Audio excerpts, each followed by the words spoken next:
Arquitecto Sixto Alfonso Durán Ballén cordobés. Nació el 14 de julio de 1921 en la ciudad de Boston, Estados Unidos. A la edad de 21 años se acogió a la ciudadanía ecuatoriana. Graduado de arquitecto en la Universidad de Columbia, con la medalla al mejor egresado de la carrera en ese año. Casado con Josefina Villalobos Páramo. Ministro de Obras Públicas en los gobiernos del Dr. Galo Plaza Lazo y Dr. Camilo Ponce Enríquez. Cofundó el Partido Social Cristiano con el Dr. Camilo Ponce Enríquez. En la década de los 60 trabajó en el Banco Interamericano de Desarrollo en Washington, D.C. Alcalde de la ciudad de Quito desde el 1 de agosto de 1970 hasta el 16 de febrero de 1978. Fue considerado el mejor alcalde de la ciudad en el siglo XX. Presidente constitucional de la República del Ecuador en el periodo del 10 de agosto de 1992 hasta el 10 de agosto de 1996.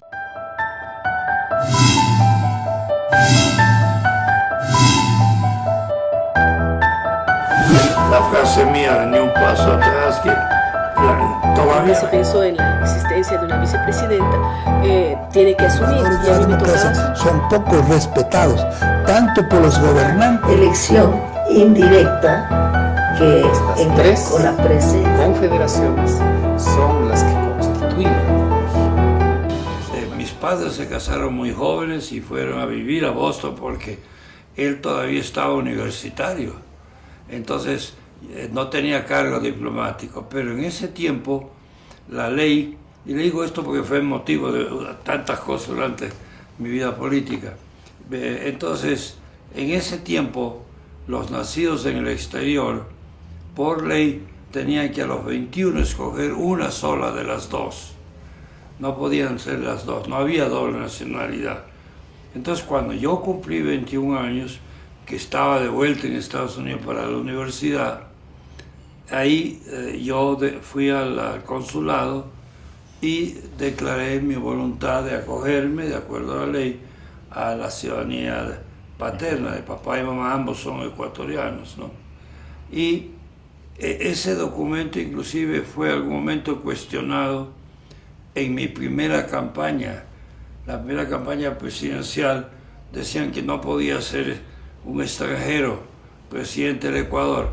Y entonces el doctor Raúl Isurieta Morabó hizo todo un estudio que inclusive salió publicado de las razones que yo era ecuatoriano de nacimiento inclusive, porque además mi nacimiento fue reportado al consulado. En ese tiempo estaba allá, yo nací en Boston, pero el consulado era en Nueva York. Entonces, le hago esa corrección por si acaso mejor, ya que ustedes están haciendo un libro para la historia, que no haya algo que no sea verdad.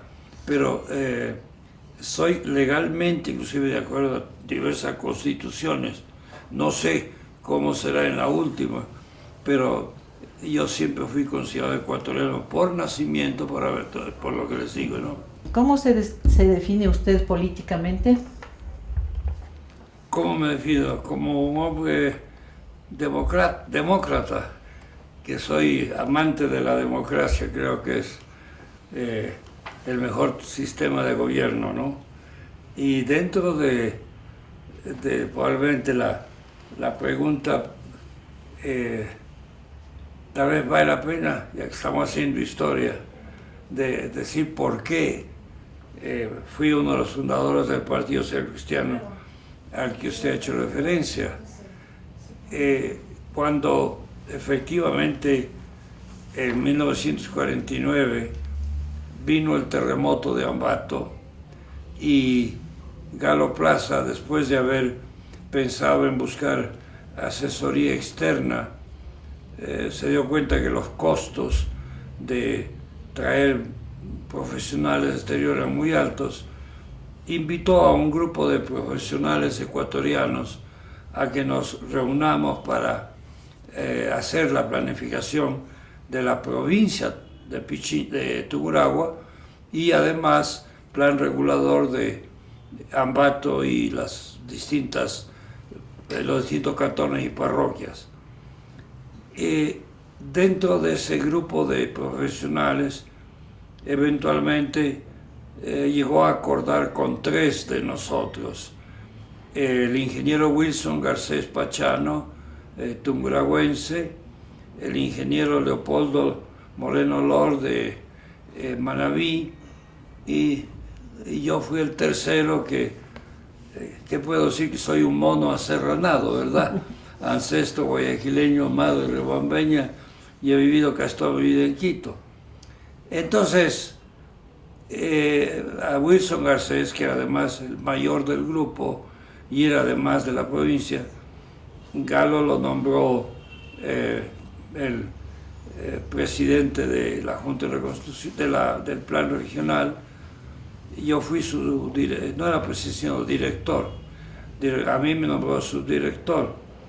Y a medio camino de la planificación, la esposa del ingeniero Garcés se enfermó, tuvo que salir al exterior, y entonces quedé yo ya de director titular. Y dentro de la división de trabajo de la provincia,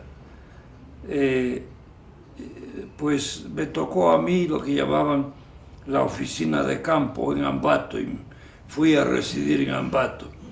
Iba todos los miércoles y regresaba el sábado. ¿Por qué? Para tener la cátedra, que nunca la abandoné, en la universidad, lunes y martes. Dentro del estudio que se hacía de la provincia, que preparamos una serie de gráficos, planos, etc., me di cuenta que a lo mejor estábamos haciendo algo que iría simplemente a un informe, que eventualmente iría a una biblioteca, y que el modo de actuar para que se haga realidad era entrando a la política. Mi padre solía decir que él era liberal, no radical, él no era el liberal come curas, pero él era de pensamiento liberal. Y entonces mi primera intención para ver cómo entraba la política es hablar en el Partido Liberal, pero como he dicho varias veces, al ir un día a una reunión de la directiva aquí en Pichincha, la gente estaba jugando billar, jugando ajedrez, jugando la famosa, con el naipe español, que había el tresillo, creo que se llamaba. Pero nadie quería hablar de la situación socioeconómica. En ese tiempo, con el grupo profesional, estábamos planificando un ordeñador todo mecánico en el norte de Quito, y era de la familia Pérez Serrano. Jorge Pérez, el principal de ellos, le encantaba ir a ver lo que estábamos haciendo, porque además de la planificación hicimos la construcción.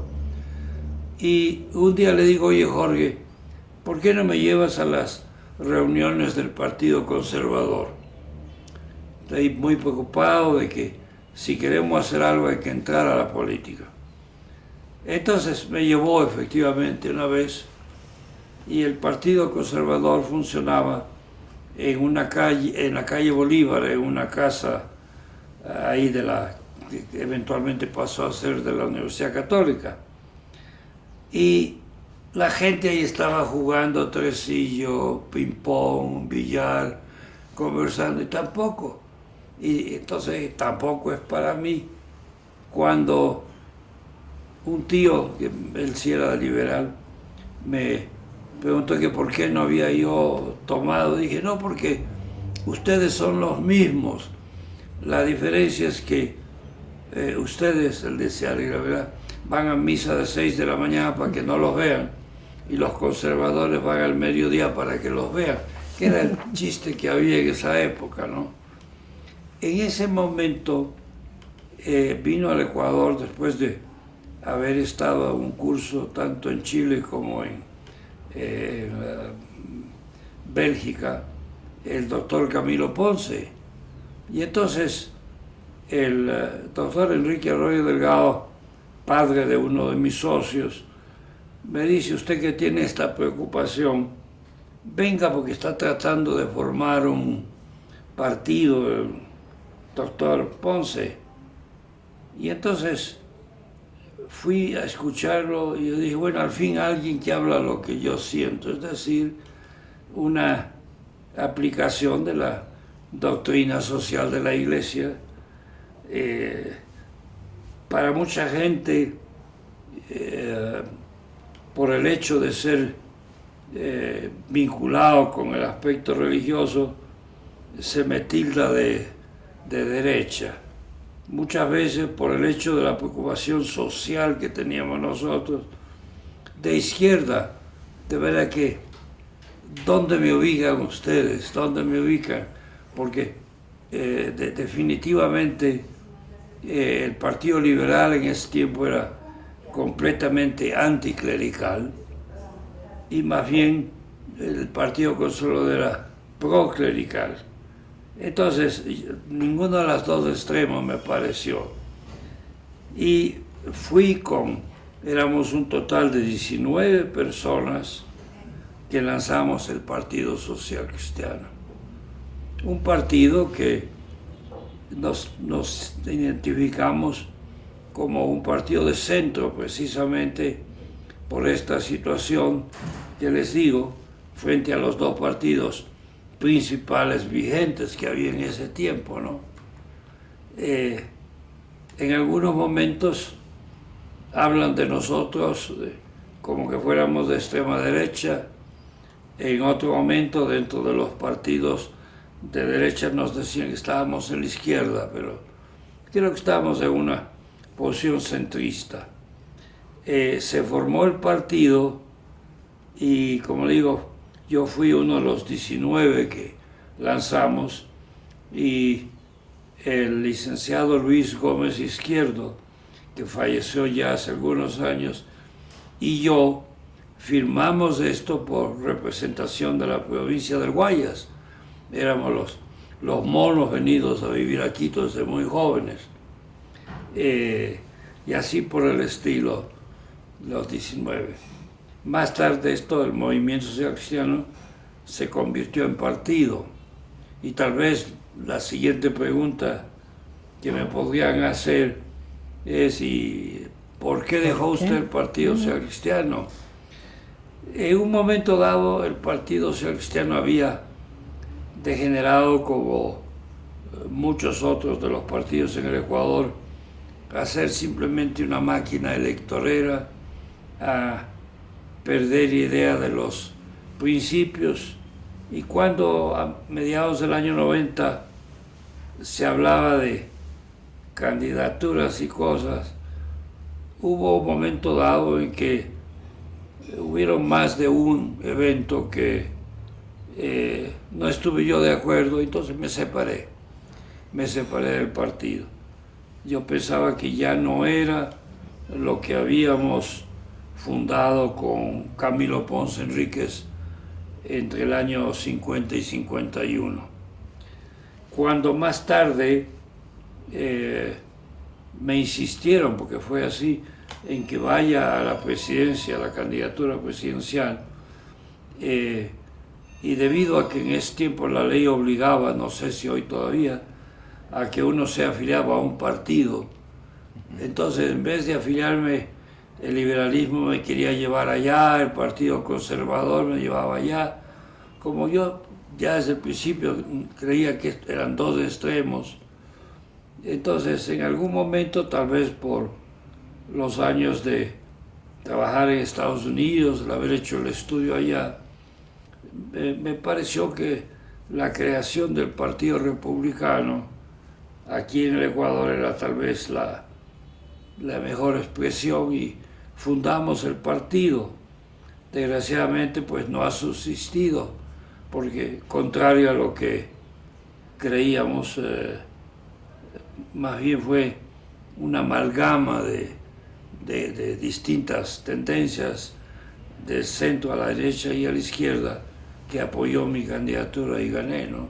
¿Cuáles serían las las postulaciones en la economía de la Unión Republicana? ¿Cómo se diferenciaban de los otros partidos? Bueno, nosotros creemos, y sigo creyendo en eso, ¿no?, que el Estado debe, el gobierno, mejor dicho, debe regular el funcionamiento de las actividades, pero que la actividad tiene que ser parte del devenir privado. Fue una situación que siempre defendí, porque además el hecho de que el Estado, y sin ofensa, lo están demostrando los actuales momentos, cuando el Estado cree administrar todo, comienza a ser un crecimiento burocrático increíble, ¿no? Como está hoy, perdón, lo digo sin ofensa, pero ustedes saben que es así. En general yo trato nunca de ser ofensivo. Y por eso fue que, viendo el fracaso de algunas de las empresas estatales que funcionaban, comenzamos a crear un proceso de dejar al sector privado, regulado por el Estado, que el que se encargue de llevar a cabo las diversas actividades del crecimiento, de manera que tal vez eso explicaría un poco, en pocos términos, en ese nuestro sentido, concepto. En ese sentido, sí se puede decir que era una nueva forma de liberalismo. ¿De qué? Liberalismo, el neoliberalismo que decía bueno, que fue digamos, vea, la palabra neoliberalismo prácticamente apareció mucho después, y apareció no tanto como una definición de lo que nosotros o los partidos más o menos afines pensamos, sino como un modo de casi ser insultante de lo que pensábamos quienes creíamos que el Estado debía no ser el administrador, sino el regulador. Entonces, no sé por qué eso se le bautizó algún ratito, pero si usted revisa la prensa, las publicaciones de esa época, la palabra neoliberalismo vino después, un poco para calificar hasta, diría yo, la segunda parte del gobierno de Rodolfo Hurtado, como con el presidente Hurtado, todo el periodo de Febres Cordero, el nuestro y aún parte de lo que fue después, pero la palabra neo, dentro de decir sí, pues la palabra neo con el liberalismo es una invención después, porque el liberalismo es en parte lo que se ha venido ejecutando desde 1895, que subió el presidente que vino de la Revolución Alfarista, ¿no? Y yo creo que en ese sentido, y también no lo hago por ofensa, sino una sensación que tengo en este momento, al tratar de identificar a Alfaro como un representante de la actual situación gubernamental, yo creo que es un poco de falsear la realidad, porque el liberalismo fue precisamente el ir a que no sea la iglesia, que no sean las instituciones, que no sean las diversas empresas y sectores las que realizaban el proceso de desarrollo, sino dar la libertad de acción. Eso fue el liberalismo, ¿no? Entonces,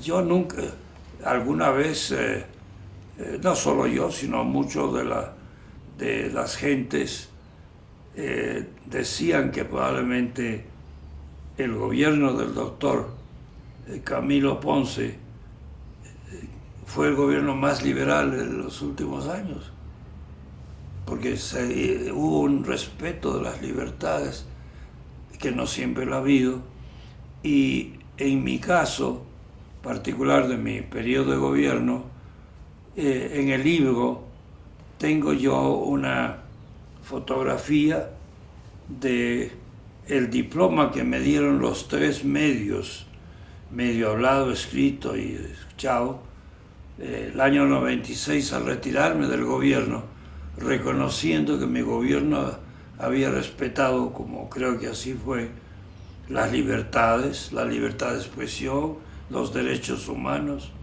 Si ustedes examinan durante mis 4 años, nunca hubo un preso político, nunca hubo una sanción a una radio, a una televisión.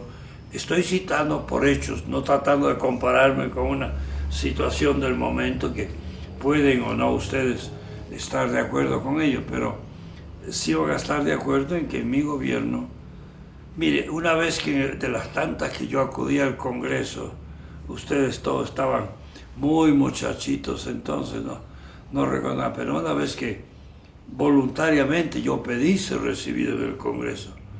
Antes de mi gobierno, en las últimas décadas, el presidente iba al Congreso solo para la presentación del informe anual o cuando alguna vez el Congreso lo llamaba. Al revés, yo pedí ser recibido por el Congreso para presentar el mensaje de Año Nuevo del año 93. Yo pedí, y después de eso ya fui muchas veces. Y en una de esas ocasiones, en un diálogo entre los legisladores que se inscribían para que yo les conteste lo que tenían de cuestionamiento, hubo un diputado que recuerdo que era de la provincia de Chimborazo, pero si me preguntan el nombre ya me he olvidado, pero sí me acuerdo que era de Chimborazo porque me impresionó en la tierra de mi madre, que ella es de Riobamba. Siempre tuve también como en Carchi y en Loja mucho apoyo. Y entonces este diputado me hizo una presentación de su cuestionamiento tan grosera, tan injusta, tan falsa, que si yo me bajaba al mismo nivel, pues hubiera sido horroroso. Cuando me tocó la palabra, ya cuando el presidente me cede la palabra que le conteste, yo me dirijo y digo, qué bondad la suya, señor diputado. Señor secretario, hágame favor el siguiente. No lo tomé siquiera. Qué bondad la suya, señor diputado. Y señor secretario, porque estaban inscritos, por favor el siguiente. Entonces eso yo respeté. Creo que para mí la mayor satisfacción de mis 4 años, nunca puse una multa a un periódico, nunca a ningún diario. Podían decir barbaridades. Nunca. ¿Y cuál era la propuesta social de su partido? Bueno, creo que un poco me hice eco de lo que ya había dicho el anterior presidente Febres Cordero, cuando él decía pan, techo y empleo, pero empleo en el sector privado, fomentar parte de las líneas de crédito que yo conseguí. A propósito, si algún ratito quieren hablar de deuda externa, me gustaría tocar ese punto. Parte de los créditos que yo obtuve era precisamente lo que llamaba en ese tiempo créditos para desarrollo, que lo dimos a través de distintos bancos, no era uno u otro, sino los que querían acogerse a ese sistema, y fue con el objeto de promover la creación de industria. Ustedes tienen que haber estudiado dentro de lo que están haciendo en comparación con otros gobiernos anteriores y posteriores, que fuera del actual momento en que la razón de ese crecimiento es el petróleo, en mi gobierno hubo un mejoramiento salarial que durante muchos años no fue igualado, y también hubo un aumento de reservas, etcétera, porque la idea mía, inclusive al ir hacia esta situación de dar hasta donde podíamos hacerlo al sector privado, era para que se creen mayores oportunidades de empleo. Y al contrario, para disminuir, como efectivamente lo hicimos, la burocracia del gobierno. Y hablemos de la deuda externa. Bueno, en lo de la deuda externa, usted recordará que cuando subió el gobierno actual, hubo todo un escándalo sobre la deuda externa. Y a lo mejor podría interesarles a ustedes que además de mi libro, les dé yo el que se hizo respecto a la deuda externa, porque ahí hay mucho van a ver de mi criterio, ¿no? Y toda el escándalo que se hizo, la bulla que se hizo aquí en la Ciespal, muy cerca, que originalmente en el primer informe borrador que se distribuyó recomendaban el iniciar juicio contra 141 personas, comenzando con el gobierno militar, mucho antes inclusive, la última dictadura antes de Galo Plaza. Y este informe, en el final, el que fue leído ahí, quedó reducido a 8, porque mucha gente tiene que haber dicho, la mayoría de esto ya están prescritos, la mayoría de la gente que ustedes quieren implicar ya ha fallecido, de manera que actualmente ya muchas de estas cosas ya no rigen, y entonces de los 141 quedó reducido a 8, y naturalmente quien presidía la lista de los 8 era su presidente, y conmigo y 7 personas del entorno gubernamental. Entonces, cuando la Fiscalía comenzó la indagación, yo preparé conjuntamente con un grupo de gente una defensa de la Fiscalía, y en la defensa se ve que yo no solo he querido defender la acción que se hizo con endeudamiento dentro de mi periodo, sino que me remonté al año 45, a la creación del Banco Mundial, que era con el objeto justo de otorgar crédito a los países miembros para su desarrollo. Y ahí se ve que todo lo que decían era un poco de calumnias, ¿no? Demostrando, para darles un solo ejemplo, uno de los puntos de ese informe decía que se debía declarar anulado el crédito de Italia, entre otros. Con el crédito de Italia se hizo la última etapa, que ya fue de generación eléctrica de Daule Peripa, para producir 213.000 megavatios. ¿Qué íbamos a hacer? Eso ya está operando, ya estaba operando. La inauguró justo una parte Maguada, otra parte Novoa, pero fue trabajo comenzado en mi gobierno. Entonces, ¿qué querían? Que se le desarme la presa que estaba sirviendo y que la mandemos de vuelta a Italia. Es un absurdo, ¿no? Y así yo fui defendiendo. ¿Por qué menciono esto de la deuda externa? Porque es de las cosas más increíbles. Les voy a traer el libro. El presidente que menos ha prestado de crédito externo, Sixto Durán Ballén. Entonces aquí hago la historia, no de mi actuación en la deuda externa, sino de todo lo que el país hizo desde después de la guerra, puentes, la hoja portuaria de Guayaquil, para demostrar que nadie se había robado un centavo, no solo mi gobierno, carreteras, la marginal de la costa. Esta es la famosa presa Daule Peripa. En fin, así por el estilo. Yo fui en persona, me acompañaron creo que un par de miembros del gobierno, y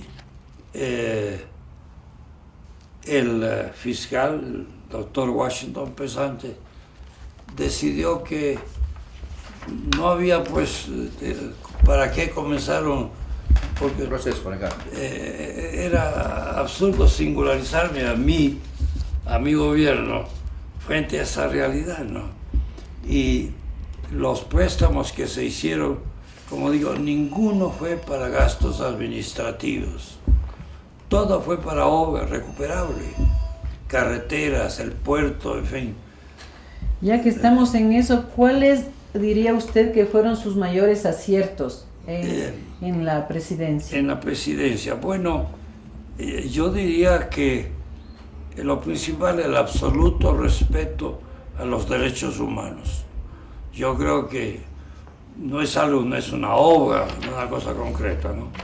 Pero en cuanto a obra, pues la dedicación a la marginal de la selva, que quedó casi concluida de norte a sur, la marginal del Pacífico, completar Panamericana en carreteras, el incremento de la energía eléctrica, el mejoramiento de carreteras, ampliaciones de puertos. Ahora, si me remonto atrás a la época del ministerio, en el ministerio mío de Obras Públicas con Camilo Ponce, una de las mayores, creo yo, muy significativas obras que se hizo fue el realmente incorporar al Oriente. En ese tiempo, pensar en carreteras, costos era muy difícil. Y si bien hicimos una selección de las principales carreteras de ingreso al Oriente, el PUM, Baeza, Baños, Gualaquiza, Sixtic, en fin, por Loja también, la Loja Zamora, lo que se avanzaba era pues metros, kilómetros, ¿no? Y no significaba realmente una incorporación. Entonces, en el Oriente se construyeron en ese tiempo 10 pistas en el Oriente para que aterricen aviones pequeños. Hubo una especie de inauguración no pensada, de casualidad, de uno de los aeropuertos, en que un avión de la misión americana volaba desde Quito hacia Iquitos en el Perú. Ya era, pues, siempre fue peruano. Y entonces en el camino le falló un motor y cuando trató de regresar no le daba fuerza el otro motor para ascender a la cordillera y comenzaron a buscar un sitio donde aterrizar y de repente les apareció una pista en el Oriente y entonces ellos se enfilaron allá y la gente abajo hacía así y ellos creían que era que le estaban dando la bienvenida, que los daban, y eran que les decían, no pueden aterrizar, no está acabado, no está firmado. Y el avión americano, de todos modos, llegó, no había comunicación, ¿no? Entraron, aterrizaron y claro, eso que estaba todavía sin cosas, se hundió el avión. Y los americanos tuvieron que, con esos helicópteros enormes que llevan maquinaria y todo, enviar equipo para salvar su equipo, pero para poder salvarlo y que pueda decolar, era necesario que primero complete la pista. De manera que fue una inauguración anticipada un poco dramática, pero de mis años de alcalde, pues eso ya ustedes han estado más conscientes porque algo pueden ver, haber visto, ¿no? Para comenzar, los túneles que hasta ahora todo el mundo dice que son una maravilla. Y en la presidencia de la Junta y Banco de la Vivienda, el número de viviendas en Loja hicimos mucho trabajo, en el Carchi también, por todo el país hicimos trabajo en 67 poblaciones. ¿Y cuáles fueron los mayores obstáculos? ¿Cómo fue su relación con la clase trabajadora? Bueno, mire, yo logré a muy pocas semanas de la alcaldía que los 11 concejales, en ese tiempo eran solo 11, nos olvidáramos y el alcalde y los 11 concejales, nos olvidáramos de dónde proveníamos políticamente y pensáramos que nos habían elegido para formar un equipo de trabajo. Y así fue. De manera que yo quedé mal acostumbrado porque no tuve oposición en la alcaldía. Y más bien yo les propuse cuando entré, de los 11, 13 eran míos, los 8 eran de otros partidos opuestos. Al principio querían hasta nombrarme mi secretario particular. Entonces yo les propuse a ellos que nos sintamos que son un equipo. Yo decía que dejemos la política en la puerta de la García Moreno, porque en ese tiempo funcionaba ahí el Consejo Municipal mientras se construía el nuevo edificio, que se comenzó en tiempo de Jaime del Castillo. Y entonces, yo diría que a los 3 meses no sabíamos de dónde, porque todos éramos un equipo, ¿no? Porque yo les dije, vamos a ponernos de acuerdo de que lo que se haga sería 100% de la situación. Cuando hay un poco de algo discutible, suspendo la discusión en el Consejo hasta que nos pongamos de acuerdo en uno o en otro sentido. Y por ese trabajo le doy esta larga explicación, porque cuando fui presidente, y lo digo en mi libro, yo tuve una permanente oposición del Congreso. Yo nunca tuve Congreso. El único periodo en que la gente se olvidó de diferencias políticas fue en la guerra con el Perú de los 70 días de la contienda. Ahí sí todo el mundo estuvo unido. La frase mía de ni un paso atrás, que todavía la gente cuando salgo a caminar me saluda, ni un paso atrás, presidente. Entonces, pero fuera de ese periodo, una oposición, en el libro hay una parte que yo digo al final, digo esto de la labor obstruccionista del Congreso. Muy distinto, como digo, de lo que fue el otro. En los otros, en la parte pues de Tungurahua era una cosa de planificación, viene de ahí la búsqueda de instrumentos para trabajar, que era la política.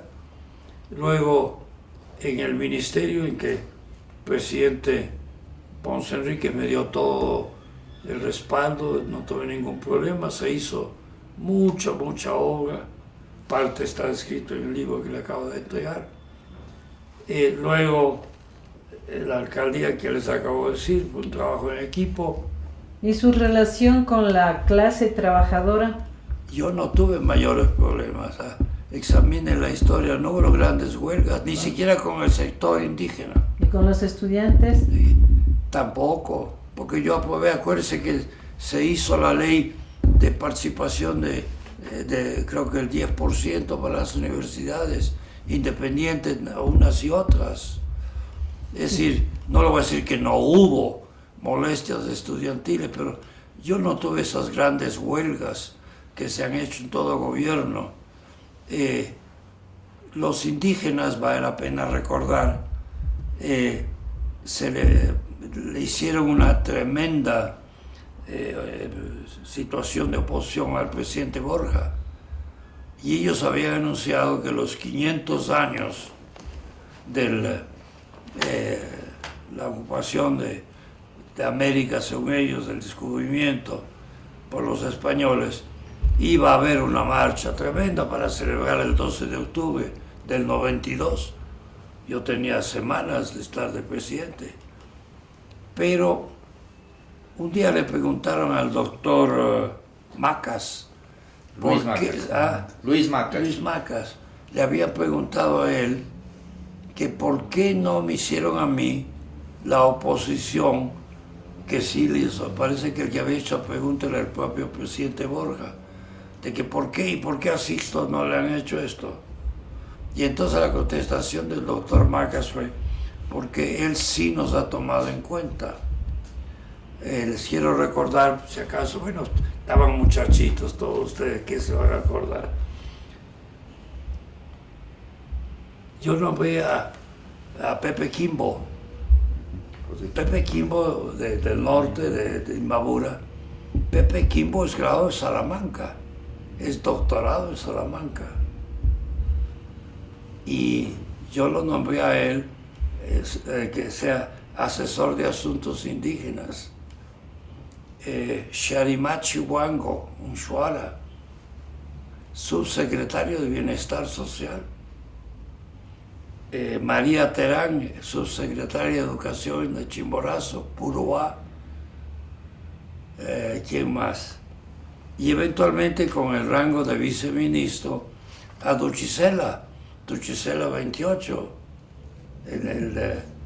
que decían que era Shiri, heredero, ¿no?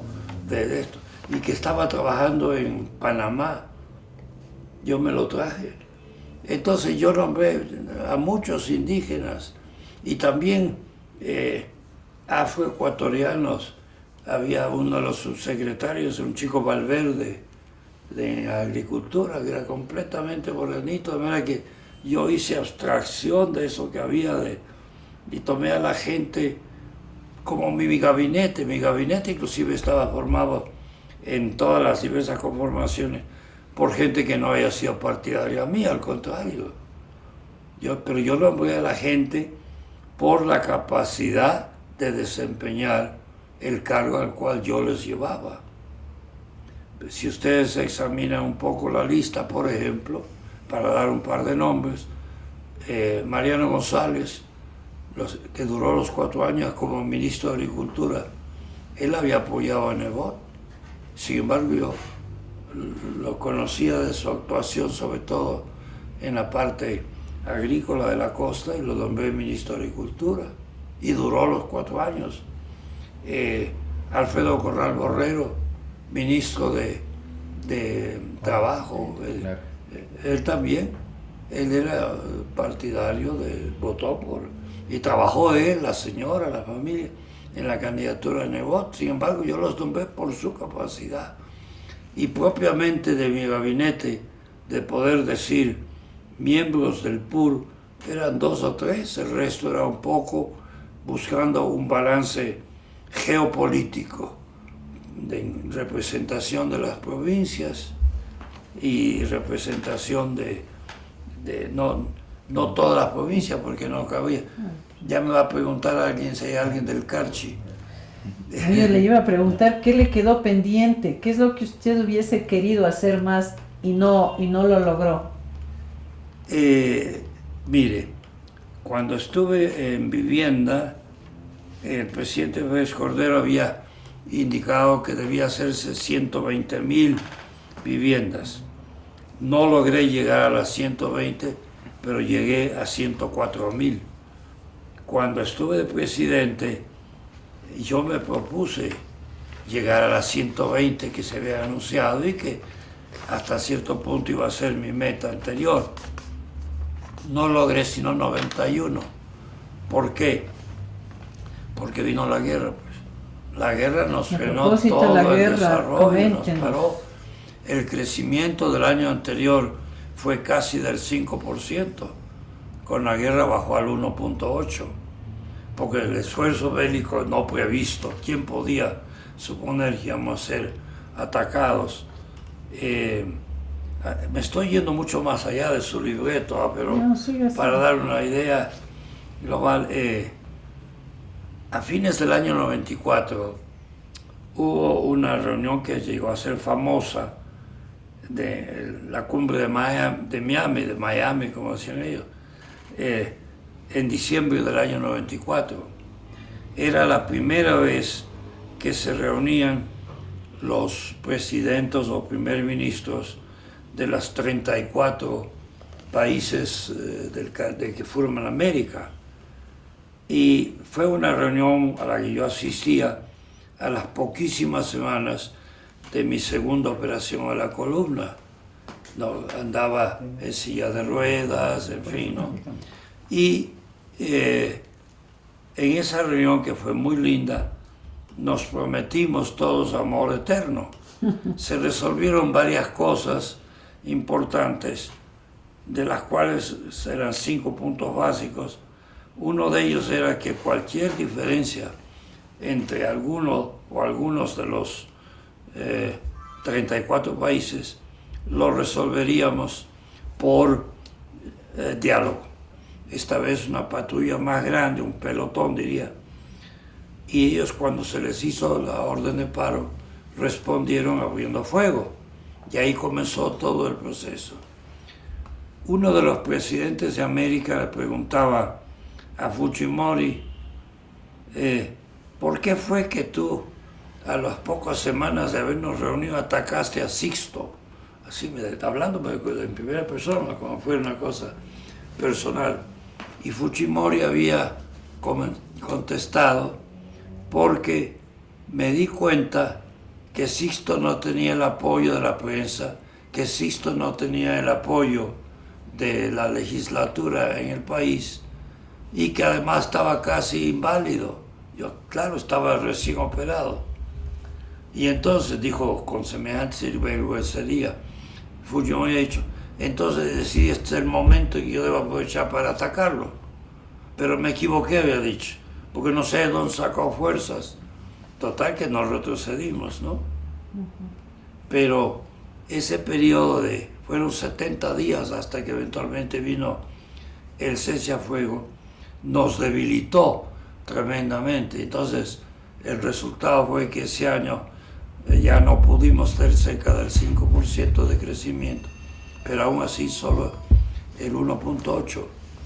Y el esfuerzo bélico tampoco fue que significó como un egreso extraordinario, significó bajar la reserva, se rebajó en alguna cantidad, pero no como había sucedido en gobiernos anteriores. ¿No? ¿Cuál fue su aporte al proceso electoral en el Ecuador, desde el punto de vista de leyes? A ver, quiero recordarles cuando vino mi primera candidatura el año 78. Ustedes estaban realmente, algunos probablemente no habían ni nacido, otros muy guaguas, ¿no? Hubo primera vuelta, una primera vuelta que resultó bastante problemática, porque usted recordará que arruinaron unas elecciones en la provincia de Cotopaxi y en algún momento, probablemente creo yo que esto ha de haber sido conversado por algunos de los dirigentes políticos con los miembros de la Junta Militar, quisieron producir que yo me retire para lograr con mi retiro, yo quedé segundo en la primera vuelta, ¿no? Con Bucarán, con Rodolfo Hurtado. Y yo dije, no señor, yo en esto tengo que estar con dignidad, ganar o perder con dignidad, y no me retiré. Y yo diría que eso fue tal vez el más grande respeto hacia la libertad de expresión, que en esencia es lo que significa el poder electoral, ¿no? Porque se hizo la elección y aun cuando yo ya podría suponer que estaba perdido, puesto que había quedado segundo, era la primera vez que se votaba en 2 vueltas. Hasta ese momento el que ganaba, ganaba. Y en la segunda vuelta se creía, como ha habido, como va a pasar probablemente, creo yo, en Brasil ahora con la Rousseff, ¿no? Se creía que ya estaba, ¿para qué? Ya está ganada. Pero la segunda vuelta realmente fue un acto de fe en el país que yo tuve, sabiendo que iba a perder, pero yo no quería que mañana se diga que cuando se le daba al país la posibilidad de recuperar el sistema democrático, yo había sido instrumento con mi retiro de que se suspenda. Quiere decir, arquitecto, que la historia lo recordará a usted por haber respetado el proceso en donde por primera vez se hacía una segunda vuelta electoral. Así es. Eso es muy importante para nosotros. Y yo creo que efectivamente, y les recuerdo, tal vez deban ustedes buscar en la prensa, que un editorial de El Comercio sobre ese acto mío, el título decía perder con dignidad, ganar o perder con dignidad. Porque yo ya sabía que estaba, en el país entró una euforia, creían que está ya ganado. Arquitecto, sin que esto implique ningún compromiso para usted, ni mucho menos, sino solamente haciendo uso de su sapiencia y su gran experiencia como político y como servidor del país, ¿qué considera usted o cuál es su criterio sobre la reelección presidencial? Mire, lo que puedo hacer es contestando un hecho. Hasta mi gobierno, la elección era, usted recordará, el 10 de agosto, el inicio del periodo, ¿no? Y yo consideraba que para esa época, trátese de una alcaldía o de una prefectura o del gobierno, el presupuesto del último año estaba ya no solo comprometido, sino hasta gastado. Lo había experimentado en primera persona. Cuando fui electo alcalde el año 70, tuve que recurrir a un préstamo del Banco Pichincha y del Banco Central para poder acabar el año 70. Todo estaba gastado. Entonces yo dije, tenemos que hacer un cambio en que o movemos la fecha de la elección para que sea, es decir, del inicio de funciones, para que sea coincidente con el año fiscal, o movemos la fecha del año fiscal. Pero se está perjudicando a todo nivel, al gobierno cantonal, provincial y nacional. Y entonces se logró que una reforma a que el siguiente periodo debía iniciarse en el mes de enero.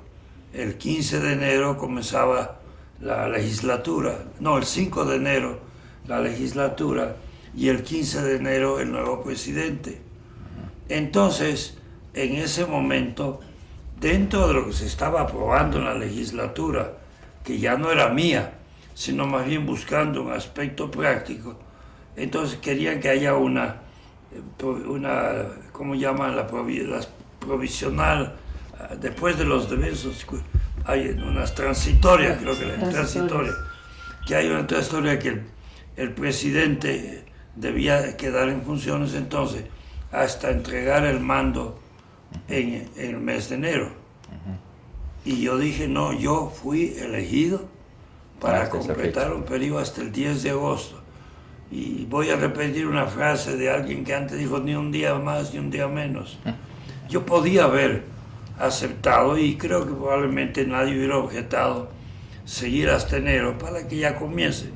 Y más bien la disposición transitoria era que se aplicaría, como efectivamente se aplicó, no desde el gobierno inmediato que entró Bucaram, sino desde el primer periodo de Maguad. Ya se aplicó, que comenzaba en enero.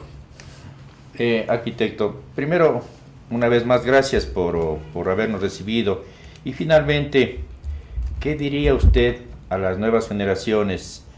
¿Qué enseñanza, qué legado usted nos dejaría a los ecuatorianos a través de su praxis política, de su experiencia como ciudadano, de su misión como mandatario? ¿Qué nos comentaría?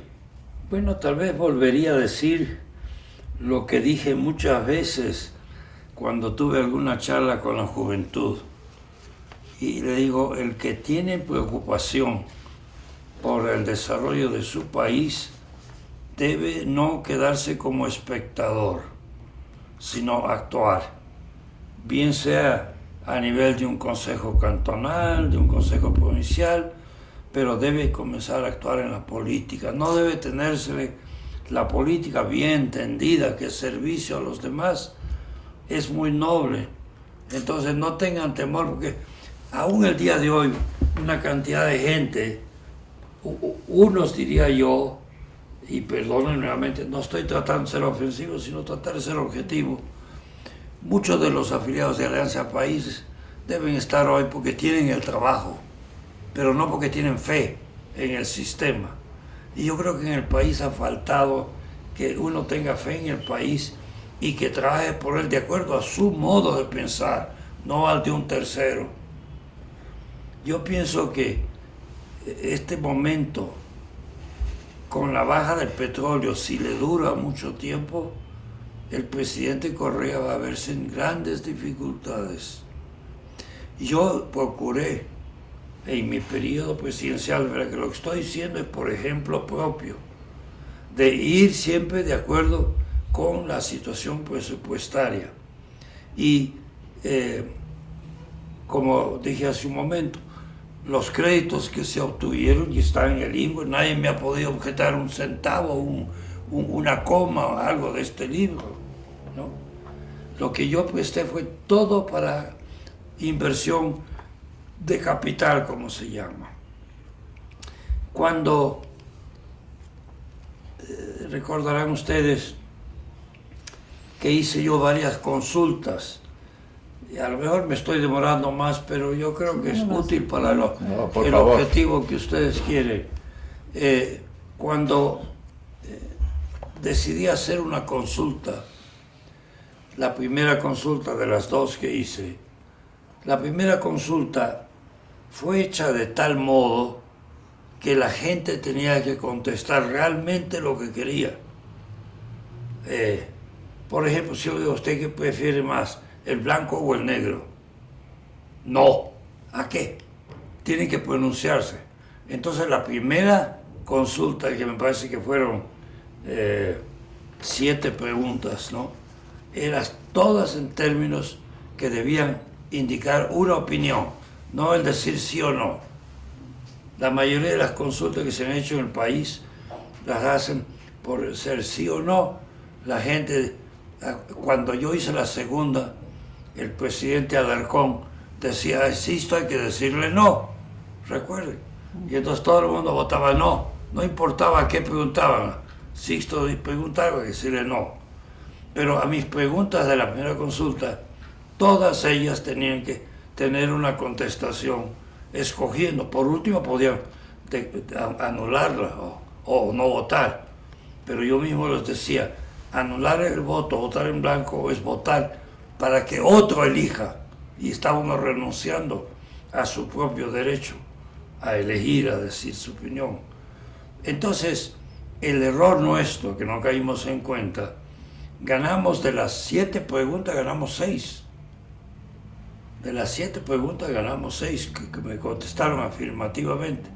Pero lo que no caímos en cuenta, nadie en el gobierno, ni siquiera los aviondos políticos, no caímos en cuenta que lo que aprobaba la consulta tenía que ir a un texto constitucional y que era el Congreso el que tenía que poner si le gustaba el blanco o el negro, y habían escogido el negro, bueno, o el blanco, poner artículo tal cosa.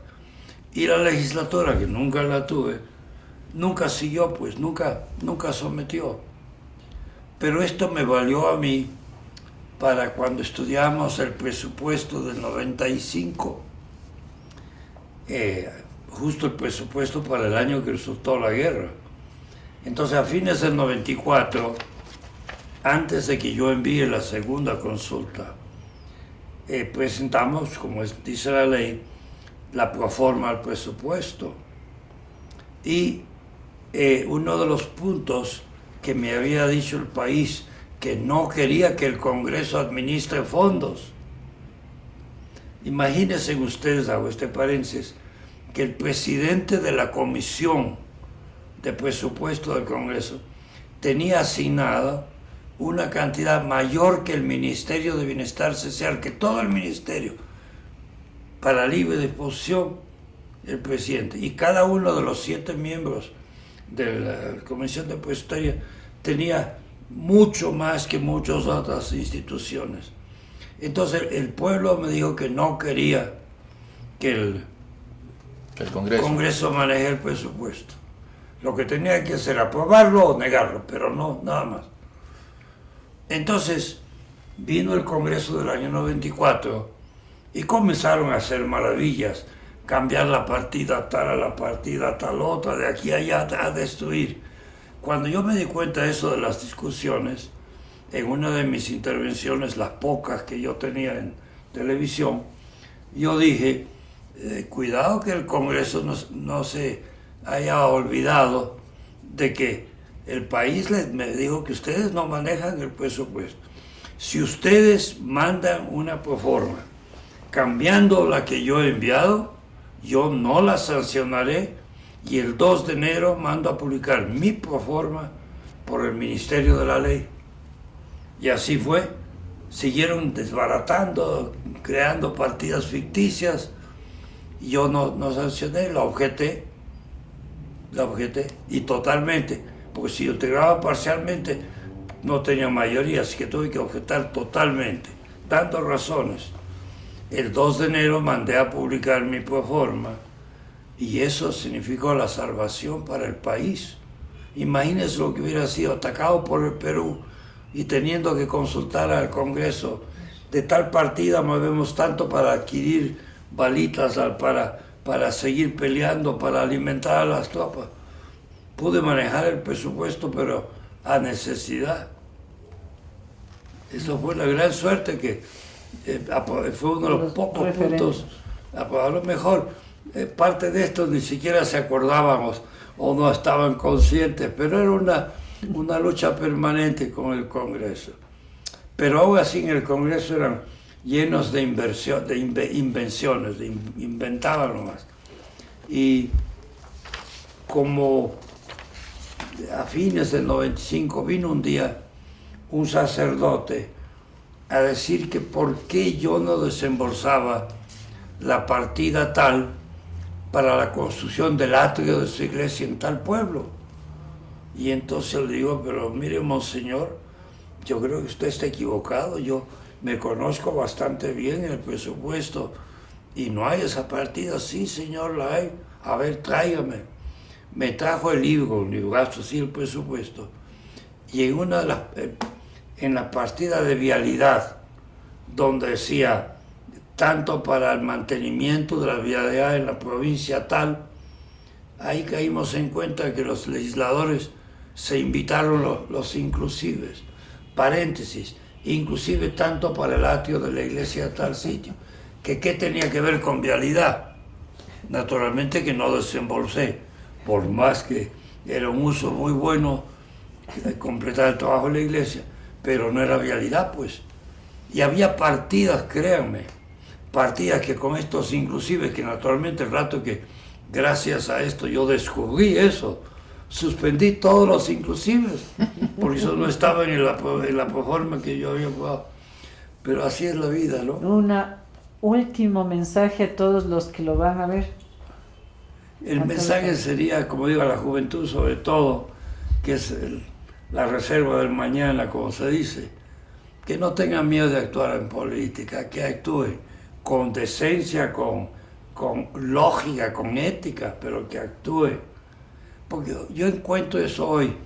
Hay gente, y créame, que yo sé que han votado, por ejemplo, algo de Alianza País. Y le digo, pero ¿y cómo es posible que tú hagas esto? Me dices que si no pierdo el empleo. Así de sencillo. Otros van a estar probablemente muy, muy convencidos de lo que tienen que hacer, y debe ser así. Para trabajar con fe hay que estar convencido. Pero a la inversa, hay una cantidad de jóvenes que dicen, ¿pero para qué? ¿En dónde nos metemos si ya no existen los partidos? Y tal vez si hubiera habido una mayor presencia de algunos de los partidos todavía vigentes, habría habido más jóvenes que votaran. Pero yo creo que gran parte de la abstención, yo no creo que es ni el anciano ni ya el mayor, es el joven, que no se siente. Yo lo digo inclusive, y perdonen que mencione por algunos de mis nietos, pues muchos de mis nietos van y ponen una gran X, pero papío me llaman al abuelo, ya bisabuelo además. Al papío le dice, pero papío, ¿para qué dar mi voto? Es un desperdicio. Yo querría votar por fulano o por tal tendencia o tal otra, pero no, ya. uno de los mayores perjuicios que se ha hecho, creo yo, es el suprimir los partidos, malos o buenos, pero era un poco la libertad de expresarse lo que uno pensaba, ¿no? Yo, después de que se creó el Partido Republicano y que desapareció, no he vuelto a estar afiliado con ningún partido. En alguna vez que todavía que votar, cuando todavía votaba, porque hoy ya por mi edad ya no tengo ni la capacidad física, pero he votado un poco escogiendo. Si se trataba de legisladores, uno aquí, otro acá, otro allá, pero porque no tenía un sentido de lealtad con tal o cual lista. Inclusive hasta he votado, la única vez que voté después de algún tiempo, por el prefecto actual, por Baroja, porque un tiempo trabajé yo en Chillos con él y trabajamos muy bien, y me constó, me pude ver que obraba con un criterio de servir y no de una cosa política, y entonces yo voté por él, y después de que me regresé votando, llamé a desearle éxito, pero en otros casos simplemente no voté. Y eso fue una excepción que hice casi de última hora, porque ya en varias de las otras ocasiones, consultas, ya no he votado. El ir a votar donde quiera que sea con mi patojería me es muy molesto, sobre todo a ir al Benalcázar, que hay que atravesar todo ese potrero con desigualdades y todo, ya